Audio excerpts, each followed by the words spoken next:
I'm John Zavishlock with the University of Arkansas Division of Agriculture Cooperative Extension Service. And today we're going to be talking a little bit about some of the more unusual aspects of honeybee genetics. Honeybees and other members of the Hymenoptera utilize an unusual genetic system known as haplodiploidy sex determination.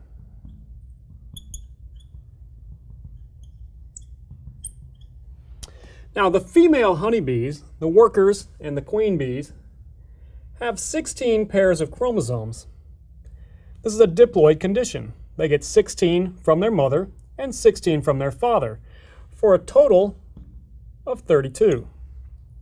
Now, with Mendel's law of segregation and independent assortment, we can predict that these 16 pairs of chromosomes will randomly separate independently during gamete production, with a total possible number of outcomes being 2 to the 16th power, or 65,536.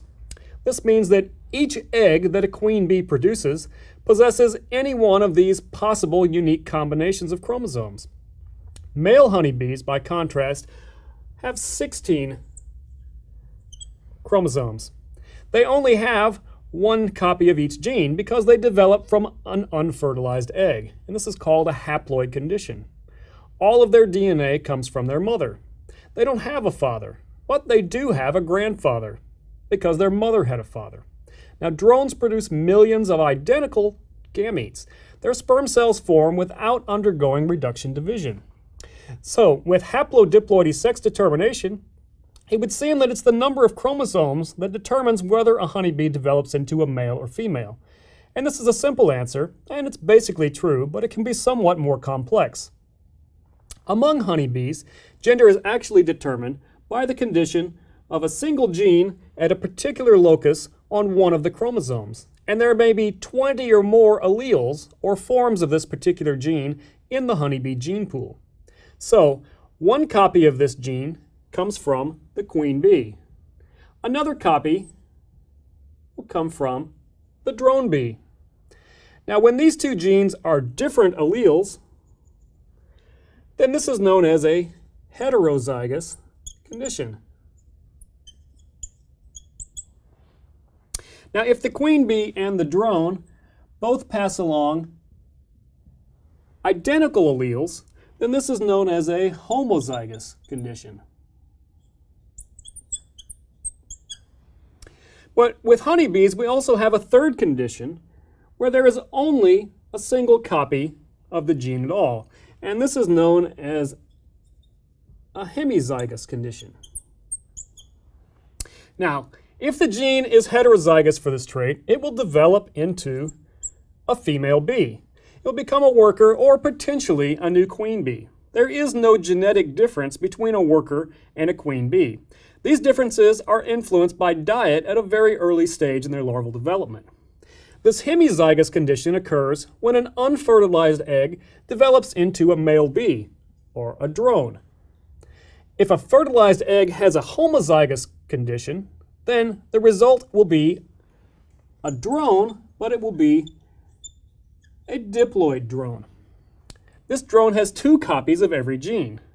Now, diploid drones are rare, and they are functionally infertile. Because their gametes won't undergo meiosis or reduction division, then they would produce diploid sperm. And so if these drones were to mate successfully with a queen bee, they would produce triploid offspring with 3 copies of each gene.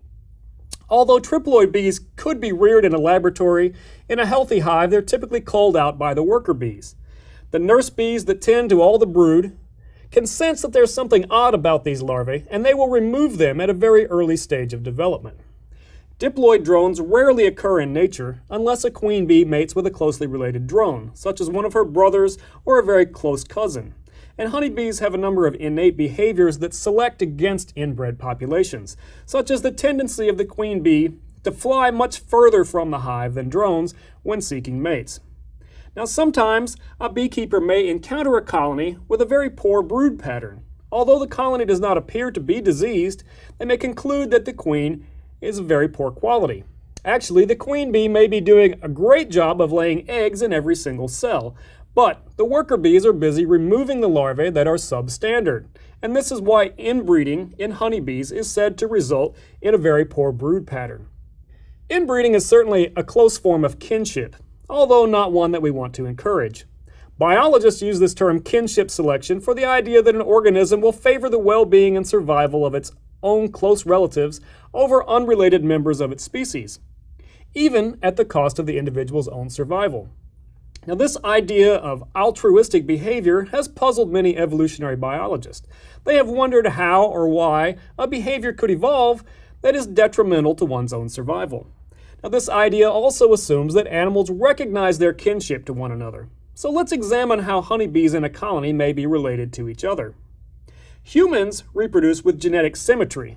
That is, each child gets 50% of its genetic material from each of its parents.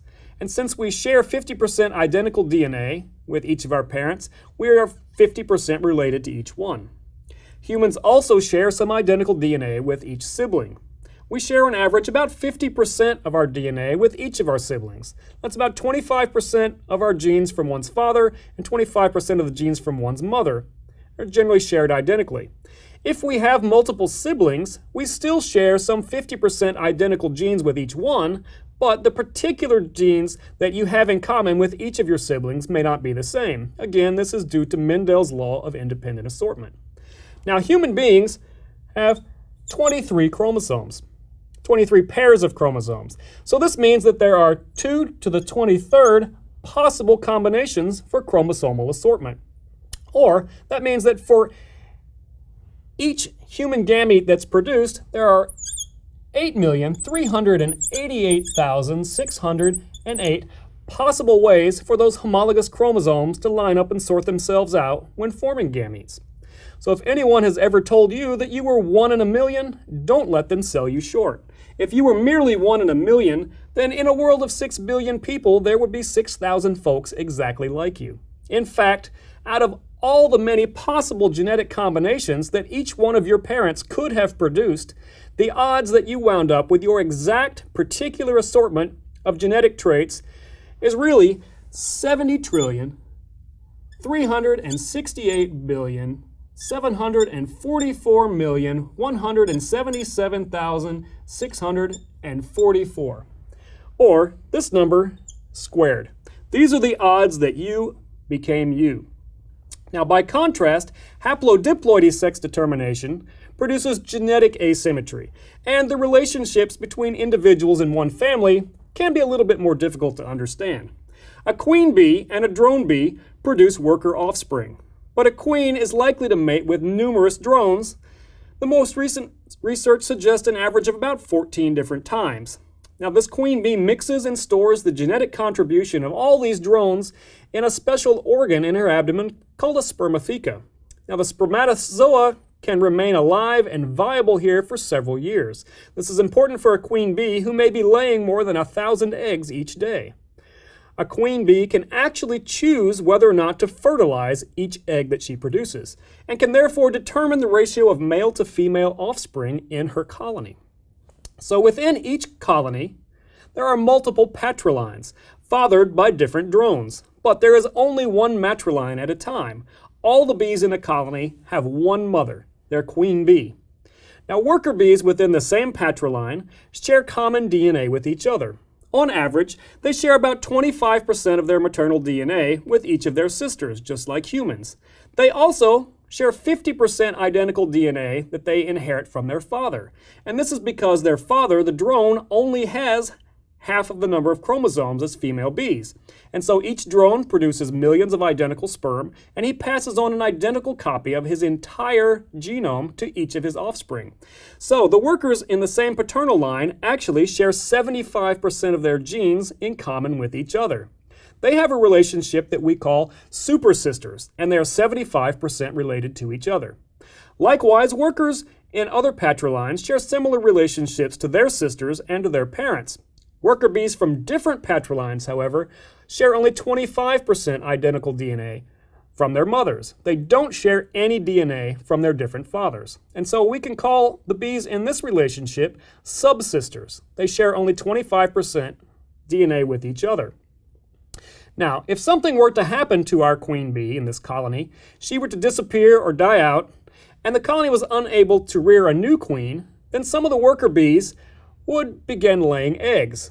In the absence of the queen and her important pheromones, some of the workers' ovaries would develop and produce eggs, but they would be haploid. She would be unable to mate, and all of the offspring that she would produce would be drones. Now, this entire colony would begin to die out. As it fills up with drones, the worker bees are dying of old age, and there are no more bees bringing in any food. Now, the entire colony will begin to die out, and this is probably the colony's last effort to get their family genetics out into the world to hopefully carry on as a patriline in another colony somewhere else. So let's look at the particular relationships again within the hive, and let's pay attention to one specific individual. So we have a queen bee, and we have several drone lines, as well as worker and drone offspring. Now, this worker bee is 50% related to her mother, who is 50% related to her. She's also 50% related to her father, who is 100% related to her. This drone has no father. He gets none of his genetics from a father. He's 100% related to his mother, who is only 50% invested in him. Now, this brother drone is 25% related to our worker bee, the same relationship that she shares with her half-sisters and other patrilines. But she is 75% related to all of her super sisters within her own patriline.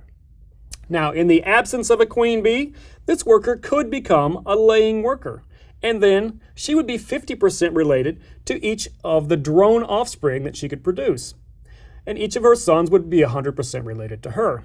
However, if she were to help select one of her own super sisters to rear as the new queen, then that queen would have the same relationship to its offspring as we saw before, 50% to each son and each daughter, and our worker would then be 37.5% related to each of her nieces and nephews.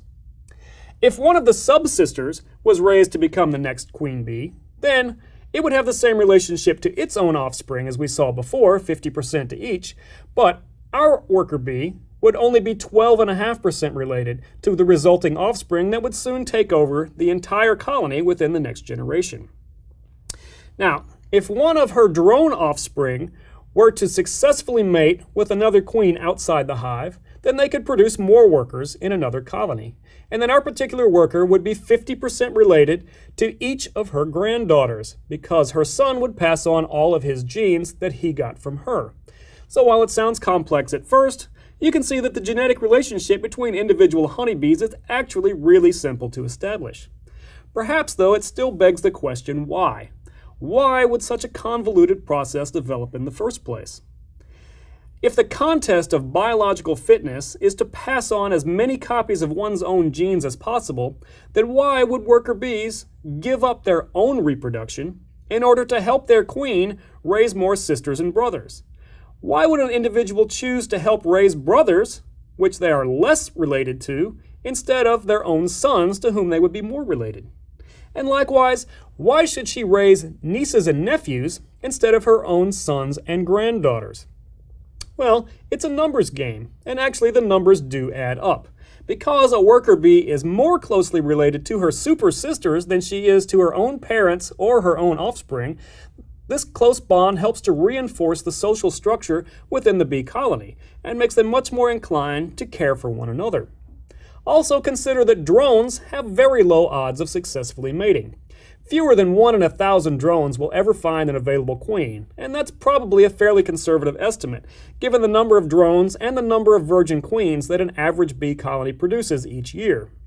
And even if that drone is successful, he will, on average, maybe be one of a dozen or so different drones that particular queen may couple with, and so he will only be the father of about 8% of the workers in the resulting colony. So, for each drone that our worker bee may produce, it's going to have less than a 0.1% chance of passing on 50% of its genes to a mere 8% of another colony. And that gets to be very low odds. So, by helping her full sister to become the next queen bee, our worker bee is 37.5% related to all the bees in her hive. And even if one of her half-sisters becomes the next queen, she is still related to 12.5% of all of them. So by supporting her sisters and nieces, a worker bee has a much higher probability that more copies of her own genes will be passed on to the next generation than if she were to have her own offspring.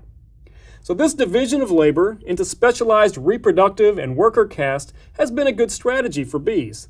It allows a colony of social bees to grow to a very large population, unlike the many species of solitary bees that are limited in population size because each female bee must rear all of her own offspring individually. Now, the same system of genetics is employed by wasps and by ants, and has contributed to their becoming some of the most successful insect groups on the planet.